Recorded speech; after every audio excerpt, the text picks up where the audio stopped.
Not excitement. Not fireworks. Safety. That quiet feeling that someone would be there at the end of the day, that no matter how complicated the world became, there was one place where I didn't have to explain myself. One person who knew me. That was what I thought I had with Daniel. I met him when I was 24, still unsure of who I was supposed to become, still carrying the soft optimism of someone who believed good intentions were enough to build a future.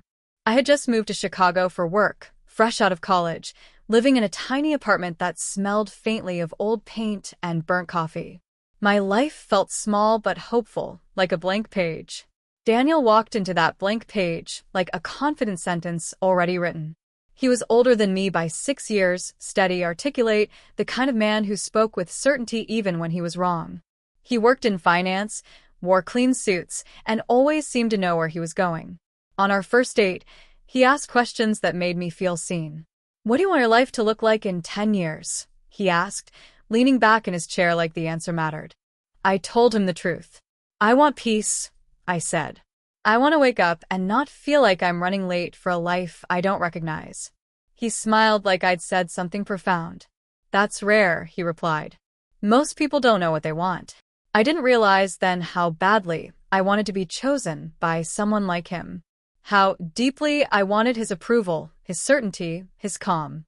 It felt like standing next to someone who already had the map when I was still guessing the direction. We fell into a rhythm quickly. Weekend brunches. Long walks by the river.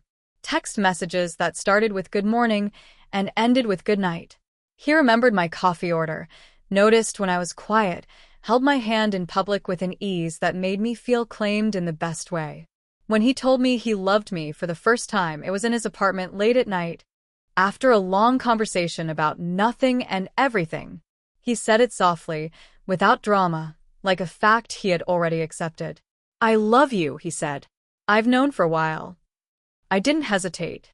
"I love you too." Looking back, I realize I loved him blindly. Not because I was naive, but because I wanted the story to work. I wanted to believe that love was enough to fill the small gaps I occasionally felt but couldn't name. There were signs. There are always signs. Sometimes he dismissed my concerns with a laugh. "You overthink everything," he would say. "Relax." Sometimes he went quiet for days when he was stressed, leaving me to guess what I had done wrong. Sometimes he talked about women from his past with a familiarity that made me uncomfortable, then told me I was being insecure. But I told myself love meant patience, understanding, compromise. When he asked me to move in with him after 2 years, I said yes, without hesitation. It felt like the natural next step, like proof that what we had was real. "You're my future," he told me. I don't make decisions lightly. I believed him. I rearranged my life around ours, changed jobs to shorten my commute, spent less time with friends who didn't understand him, learned how he liked his dinners, his mornings, his silence. Slowly, without noticing, my world began to orbit his. I stopped asking myself what I wanted. I started asking what would keep the peace. And still, I thought I was happy. Until the night, everything cracked. It was an ordinary Thursday. I remember because nothing about it felt important at the time. I had worked late, picked up Thai food on the way home, and found Daniel in the living room, scrolling on his phone. "You eat yet?" I asked.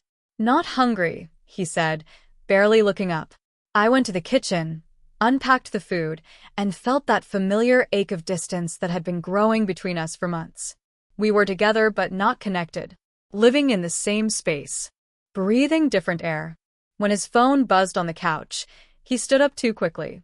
"I need to take this," he said. He walked into the bedroom and closed the door. I told myself not to read into it, but something in my chest tightened. A few minutes later, his phone buzzed again. This time, I saw the screen. A name I didn't recognize. A heart emoji. My hands shook as I picked it up, my mind already racing ahead of my heart. I didn't want to look. I didn't want to know. But I did. The messages weren't subtle. They weren't confusing. They were intimate, familiar, filled with jokes and plans and words he hadn't used with me in months. "I miss you. Last night was perfect.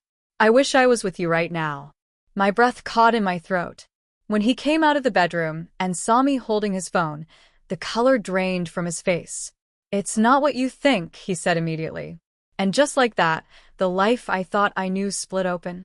I didn't scream. I didn't cry. I just looked at him and realized I had been loving someone who had never fully chosen me. That night, I didn't sleep.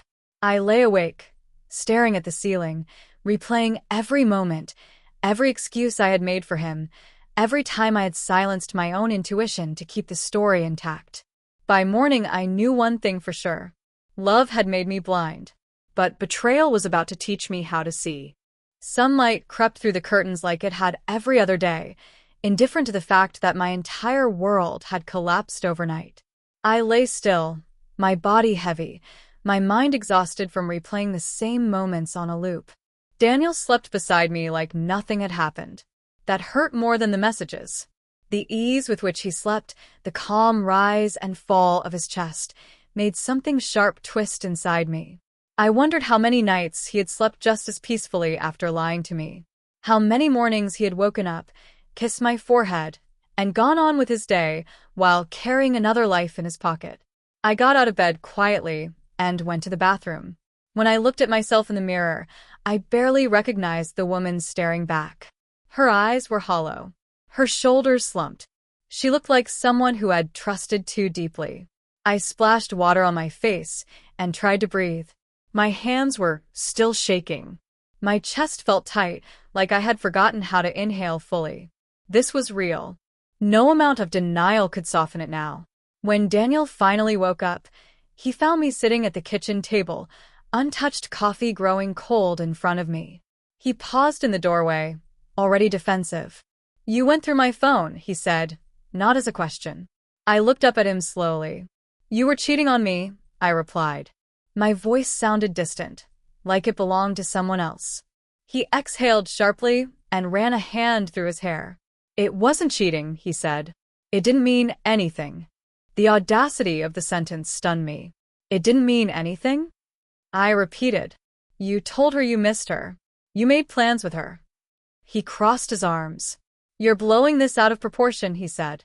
"We were just talking. You know how stressful work has been." There it was. The shift. Suddenly, the problem wasn't his betrayal, it was my reaction to it. I felt something inside me crack. "So this is my fault?" I asked quietly. "That's not what I said," he replied quickly. "But you have to admit, you haven't exactly been easy to be around lately."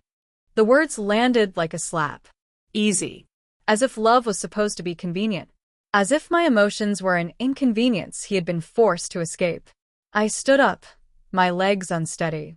"How long?" I asked. He hesitated. "That's not important," he said. "It was the most important thing in the world." "How long?" I repeated, louder this time. "A few months," he muttered. "Months.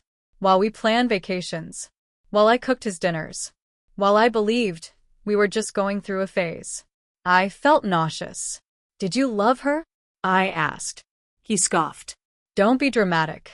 That was his favorite word for my pain. Dramatic. I laughed then, a hollow, broken sound that surprised even me. "I gave you everything," I said. "I built my life around you." He looked uncomfortable now, shifting his weight. "No one asked you to do that," he said. That sentence did the most damage. Because he was right. He hadn't forced me to disappear. I had done it willingly, believing love meant sacrifice. The realization burned. By afternoon, the apartment felt unbearable. Every corner held memories, laughter, arguments, quiet nights that now felt like lies. I packed a bag with shaking hands, unsure of where I was going, only certain I couldn't stay. "You're really leaving?" Daniel asked, watching me from the doorway. I nodded. "I need space," I said. He didn't stop me. That hurt too. I drove to my sister's apartment on the other side of the city. When she opened the door and saw my face, she didn't ask questions.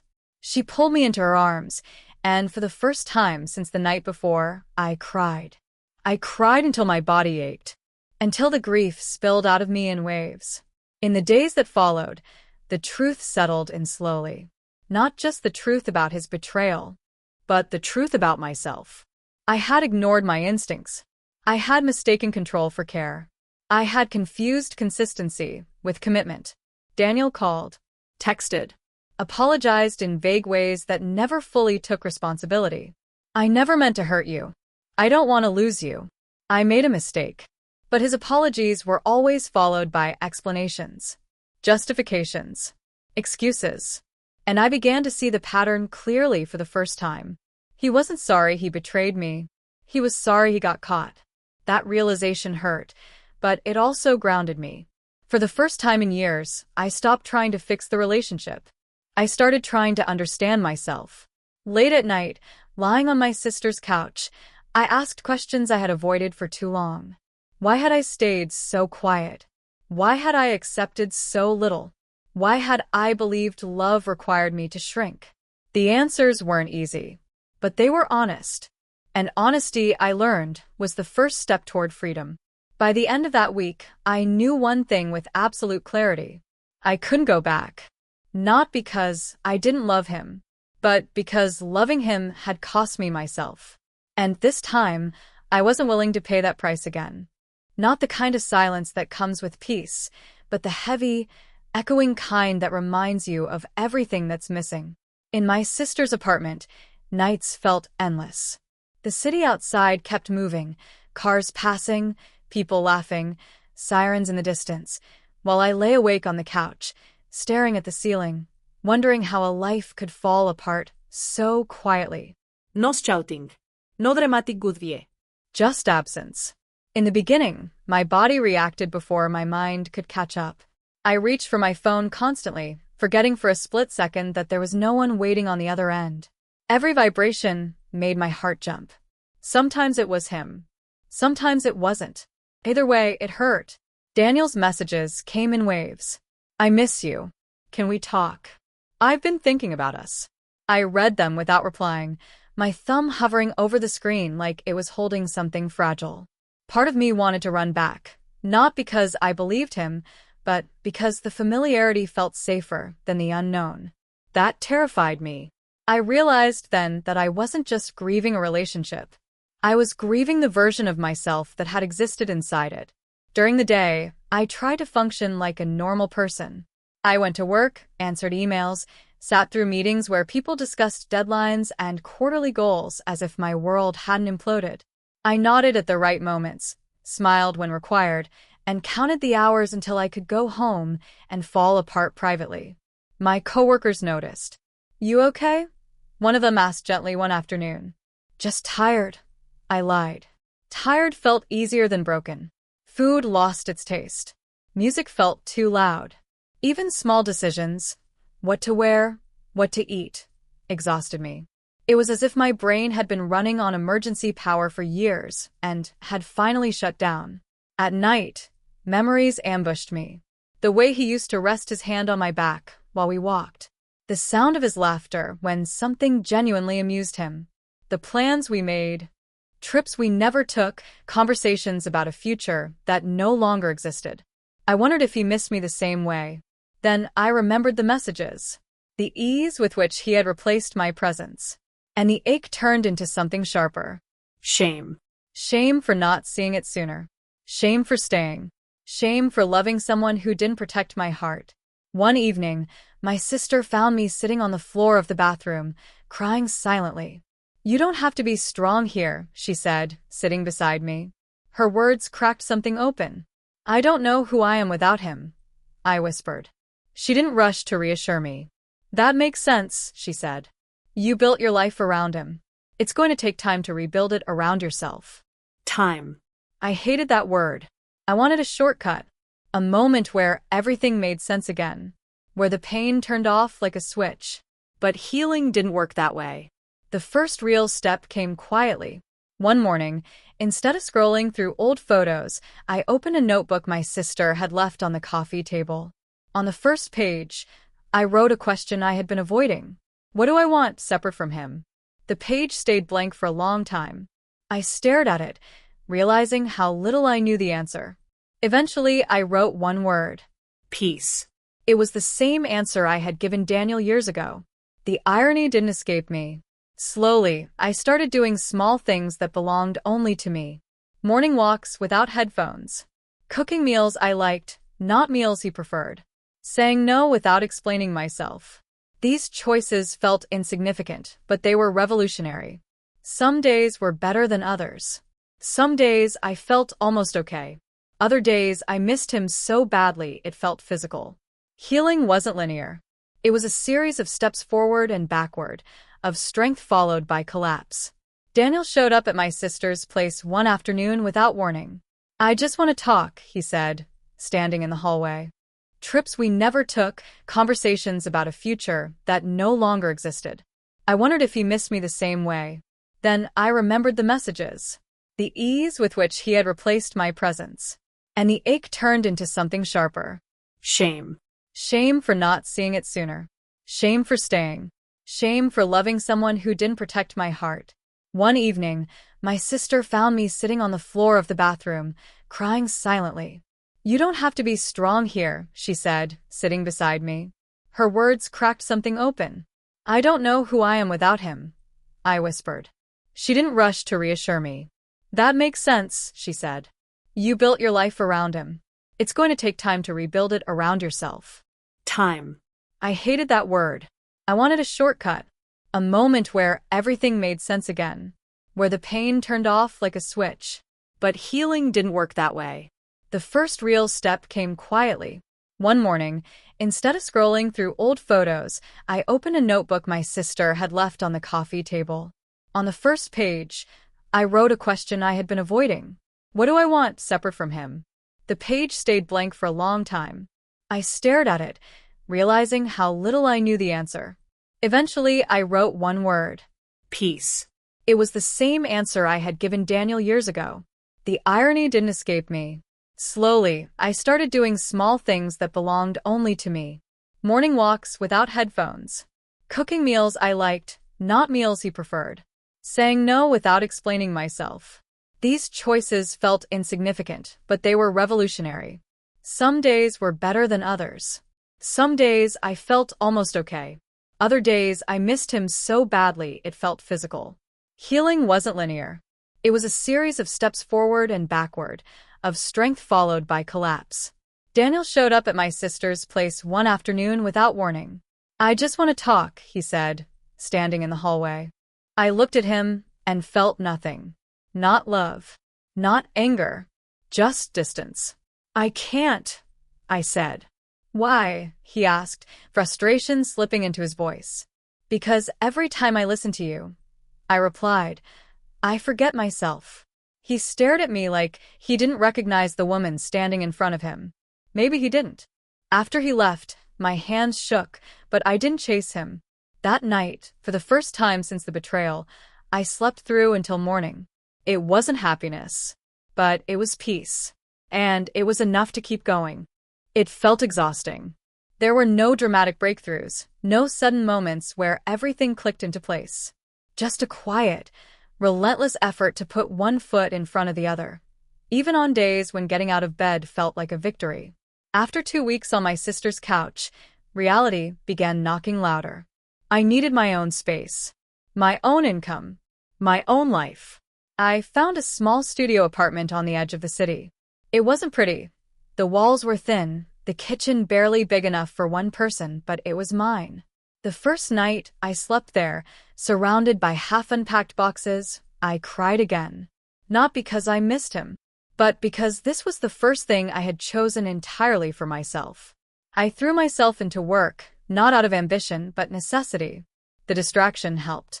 Meetings became manageable. Deadlines gave my day structure. For the first time in years, my focus wasn't divided between my job and someone else's emotional needs. Still, doubt followed me everywhere.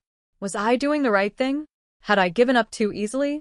On lonely evenings, those questions echoed louder than reason. Money became a constant source of anxiety.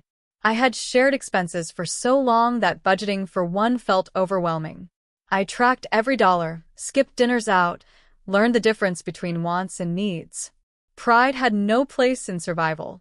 Some nights, I sat at my tiny kitchen table, staring at spreadsheets and bank statements, wondering how close I was to failure. But something unexpected happened. I managed. Not perfectly, but enough. Each bill paid on time felt like a quiet rebellion against the version of myself who had believed she couldn't survive alone. I started therapy after a particularly hard week where I found myself crying in the office bathroom again, sitting across from a stranger and saying the words out loud. He cheated on me. I lost myself. I don't trust my own judgment. Was terrifying. But it was also freeing. My therapist didn't rush to fix me. She listened. She asked questions no one else had asked. "When did you learn that love meant shrinking?" she said one afternoon. I didn't have an answer, but I wanted one. Slowly, patterns emerged. I saw how often I had prioritized harmony over honesty, how I had confused being needed with being valued, how I had accepted emotional distance as normal. Awareness didn't erase the pain, but it gave it context. Outside of therapy, I kept building routines. Morning coffee by the window, weekly grocery trips, Sunday laundry with music playing too loud. These rituals grounded me. They reminded me that a life didn't need to be extraordinary to be meaningful. Daniel stopped reaching out. At first, the silence unsettled me. Then it strengthened me. I realized I no longer measured my worth by his attention.